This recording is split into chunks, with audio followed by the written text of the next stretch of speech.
여러분 안녕하십니까? 대한뉴스라인입니다.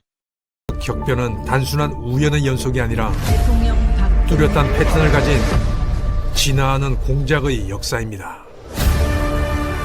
사실 2024년 12월 3일은 내란이 아닌 거대 야당의 체제 전복이 완성된 날입니다. 두 보수 정권 대통령이 탄핵으로 추출되는 비극, 이는 정교하게 기획되고 치밀하게 실행된 작전이 만든 결과였습니다. 국가적 비극을 전략적으로 이용해 보수 정권의 정통성과 도덕성을 뿌리채 흔드는 것입니다. 오래전부터 기획된 것이 아닌가 하는. 이재명은 문재인 탄핵 시나리오의 완벽한 계승자가 되었습니다. 유례없는 줄 탄핵이 시작됩니다. 정부가 제출한 예산안을 야당이 단독으로 감액해 부정선거가 아니면 거대 야당을 만들 수 없고 통계적으로는 조작이 아니면 나올 수 없는 그래프입니다. 비상계엄은 공정한 선거를 통해 새로운 대한민국을 건설하라는 하늘이 대한민국에게 내린 준엄한 경고입니다. 첫째, 윤석열 대통령이 무조건 같이 가야 된다. 원칙입니다. 두 번째 뭐라고요? 부정선거 반대 척결해야만 된다고. 조작돼가는 절대 못 이깁니다. 여러분 하나만 합니다. 선거. 근본적인 문제입니다. 이게. 세 번째는 한동훈 같은 내부 가짜 우파들, 가짜 내부 총질한다. 무조건 내보내야 됩니다. 아니 몸속에 암덩어리가 있는데 사람이 건강하겠어요? 자유민주주의 안돼! 사랑합니다!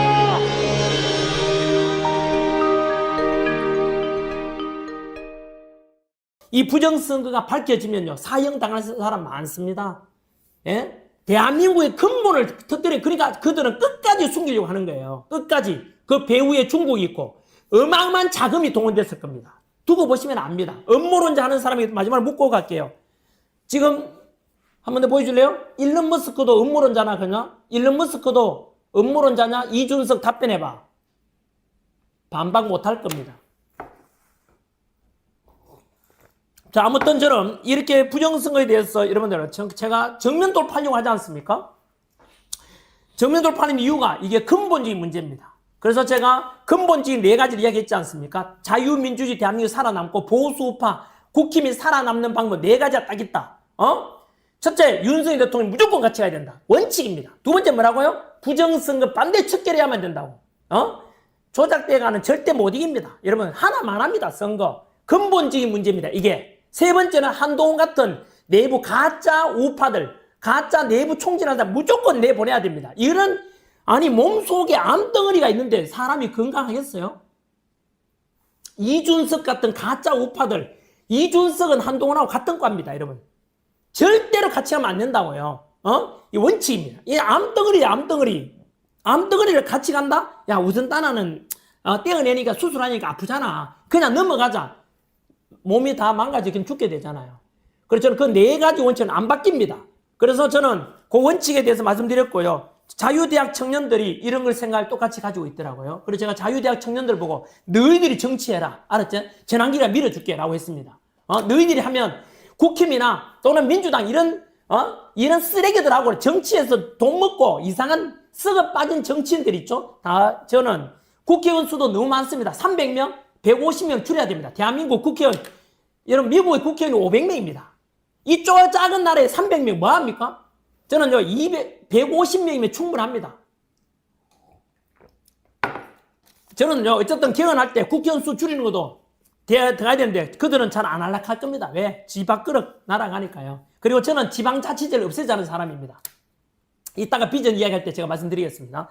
이 작은 나라에 무슨 지방자치제가 뭐 필요합니까? 박정희 때 보세요. 지방자치제 안 해도 잘 돌아가잖아요. 이제 한번 해봤잖아. 풀뿌리 민주주의. 한번 해봤거든요. 지방자치제가 1987 이후에 노태우 때 부분 실시했고, YS 때, 김영삼 때 전면 실시했거든요. 노태우 때 지방자치단체장, 그리고 광역자치단체장과 기초자치단체장까지 했고, 의회부터 먼저 했고, 그 다음 YS 때 이제 기초자치단체장, 광역자치단체장까지 했잖아요. 이제 해보니까 뭐죠? 이거요. 지방마다 자기 당선되려고 도지사나 시장이 맨날 선신성 행정을 너무 많이 해요. 지방 맨날 축제에 쌓고 쓸데없이 전부 행정 낭비예요. 그러면 우리나라 예산을 절반으로 줄여도 대한민국 지금처럼 돌아갈 수 있어요. 지자체 없애야 되고요. 지방의 구의원들, 시의원들 하는 일이 뭐죠? 여러분 혹시 안 물어볼까요? 자, 도의원, 시의원 물어볼까요? 하는 일이 뭐 있어요? 야, 전학년 네가 몰라서 그렇지. 네, 알도록 좀 해보세요. 제 제자들이 하는 말이 뭔지, 제 제자도 공무원 넘쳐나잖아요. 몇십만 명 있어요. 뭐라는지 아십니까? 거기에 도의회 있고 시의원인데 거기에 갑질만 해야 된대요. 그 시의원, 도의원들이 자기들이 또 임명해서 거기에 몇 명 있잖아. 채용을 할 수 있대요. 그러면 제 제자들처럼 9급 공무원, 7급 공무원 목숨 걸고 공부해도 공채로 들어간 애들한테 걔들이 갑질해야 된대요. 왜? 도의원, 시의원 뺑 믿고. 완전히 맨날 사사건건 발목만 잡고요. 전혀 필요 없습니다. 여러분. 이런 거는 정치하는 사람 못한데, 여러분, 근데 제가 하는 국회의원한테 물어봤거든요. 이건 저는 지방자치 없애져야 된다고 생각한다. 지방자치 필요 없다. 이 좁은 땅덩어리 대한민국 안에서 정부화되어 있는데 다 이거 순식간에 연결 다 되는데, 지금 도의원, 시의원, 구의원이 뭐 필요하냐고. 필요 없다라고 했는데, 그게 전학년 선생님 순진하시네요 하더라고요. 못 없앱니다. 개헌하더라도 안 될 걸요 하더라고요. 왜요 하니까 여러분 이게 공생관계가 있습니다. 국회의원 당선될 때 선거운동 도와준 사람 있죠.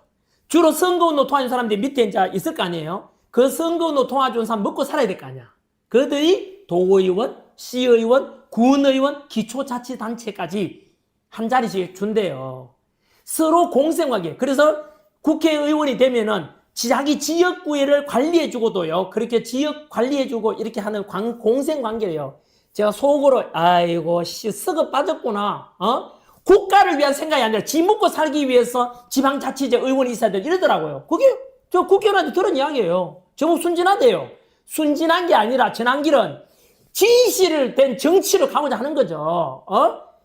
어쨌든 여러분 좀 제 생각에 대해서 동의하지 않는 분도 계시겠지만 여하튼 저는 이런 생각을 가지고 있습니다. 대한민국 뜯어고쳐야 됩니다. 국회의원 절반으로 줄입니다. 150명 줄이고 지방자치 때려치우고요. 시의원, 도의원 다 필요 없습니다. 이 작은 나라에 이미 정부화가 다 돼 있잖아요. 전혀 필요가 없습니다. 그러면 효율적으로 우리 세금 절반만 내도 대한민국 잘 돌아가게 돼 있습니다. 미국이 트럼프 대통령이 여하튼 우리나라와 관계되니까 제가 이야기했고 너무나 이재명 정권 끝날 수도 있기 때문에 이야기합니다. 뭐요? 부정선거 문제. 베네수엘라 마두로 잡아가듯이. 제가 K 마두로 이재명 잡아갈 수 있다 그랬잖아요. 6.3 대선이 무효가 된다고요. 이재명 가짜라니까요. 그러니까 이재명은 죽으라고 막을 하겠지만 트럼프 대통령이 나설 수도 있다 이거예요. 왜요? 우리 국민을 위해서 나서는 게 아니라 트럼프 대통령은 전 세계 지금 부정선거 이거를 척결하려고 하는 사람이에요. 트럼프 대통령 아니면 못 막아요. 왜요? 안에 FBI, CIA까지도 돈 먹고 있잖아요. 바이든에 이렇게 부정선거 숨기고자 하고 이런 놈들이 많기 때문에 그렇대요. 자, 그까지가 미국에서 내부까지 들었던 이야기입니다. 이 연장선에서 우리 전환길에서 이영돈 PD 우리 같이 만든 영화 이 영화가 전 국민에 보여져야 되고 이게 미 의회에도 상영될 수 있다는 말씀 드리고 그리고 연장선에서 여러분 덕분에 자유구독료 많이 보내주신 덕분에 저는 이 돈을 가지고 그렇게 어쨌든 모든 걸 걸고 대한민국 바로잡는데 모든 걸 걸겠습니다. 시청자 여러분, 지금 대한민국에서 벌어지고 있는 상황은 단순한 정치 논쟁이 아닙니다. 우리는 이미 체제전쟁이 한가운데에 서 있습니다. 총과 탱크는 없지만 제도와 여론, 사법과 언론을 통해 국가의 방향이 조용히 그러나 분명하게 바뀌고 있습니다. 이 전쟁의 가장 무서운 점은 많은 국민이 전쟁 중이라는 사실조차 인식하지 못한다는 데 있습니다. 겉으로는 개혁과 변화라는 이름을 쓰지만 그 이면에서는 자유민주주의의 기본 질서가 흔들리고 있습니다. 지금 이 흐름을 제대로 보지 못한다면 우리는 선택하지 않은 결과를 받아들이게 될지도 모릅니다. 체제전쟁은 누군가 대신 싸워주지 않습니다. 정치인도 권력자도 대신 책임져 주지 않습니다. 이 전쟁의 승패는 오직 시민의 각성과 참여에 달려 있습니다. 시민이 깨어나지 않으면 변화는 일방적으로 흘러가고 시민이 함께하지 않으면 자유는 너무 쉽게 무너집니다. 침묵과 무관심은 중립이 아니라 방관입니다. 대한민국을 지킬 수 있는 힘은 깨어있는 시민의 연대에 있습니다. 지금은 기다릴 시간이 아닙니다. 지금 이 순간이 바로 시민이 나서야 할 때입니다. 체제전쟁은 하루아침에 완성되지 않습니다. 수십 년에 걸쳐 인사 구조를 바꾸고 법 해석을 바꾸고 기준과 상식을 바꾸며 천천히 진행됩니다. 사법은 판단을 미루고 언론은 침묵하거나 왜곡하며 행정은 책임을 회피합니다. 이렇게 쌓인 결과는 어느 순간 돌이킬 수 없는 상태가 됩니다. 그때가 되면 국민은 선택하지 않은 결과를 떠안게 됩니다. 체제전쟁은 이미 과거형이 아니라 지금도 진행형인 현실입니다. 이 전쟁은 누군가 대신 싸워주지 않습니다. 정치인도, 권력자도, 외부 세력도 대한민국의 체제를 대신 지켜주지 않습니다. 오직 깨어있는 시민의 각성과 행동만이 체제전쟁을 막을 수 있습니다. 침묵은 중립이 아니라 방관이며 무관심은 항복과 다르지 않습니다.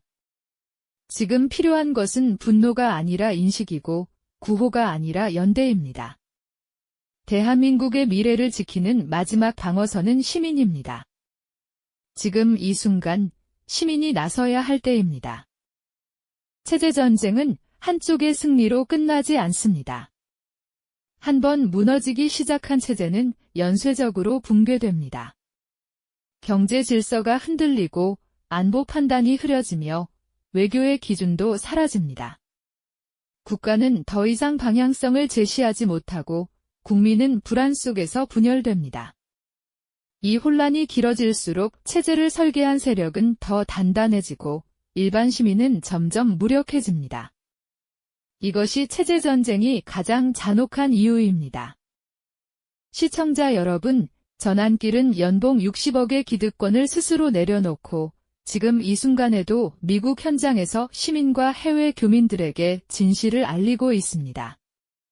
전환길은 전환길 TV를 통하여 올드미디어가 전하지 않은 진실한 뉴스를 직접 책임있게 전달하고 있습니다. 외롭고 힘든 길임을 알면서도 그는 꿈에서도 거짓말은 하지 않는다는 다짐으로 이 길을 걷고 있습니다. 이 싸움은 전환길 혼자의 싸움이 아닙니다. 진실이 침묵되지 않도록 시민 여러분의 응원과 기도가 필요합니다. 전환길의 목소리가 멈추지 않도록 구독과 좋아요로 함께 해주시기 바랍니다.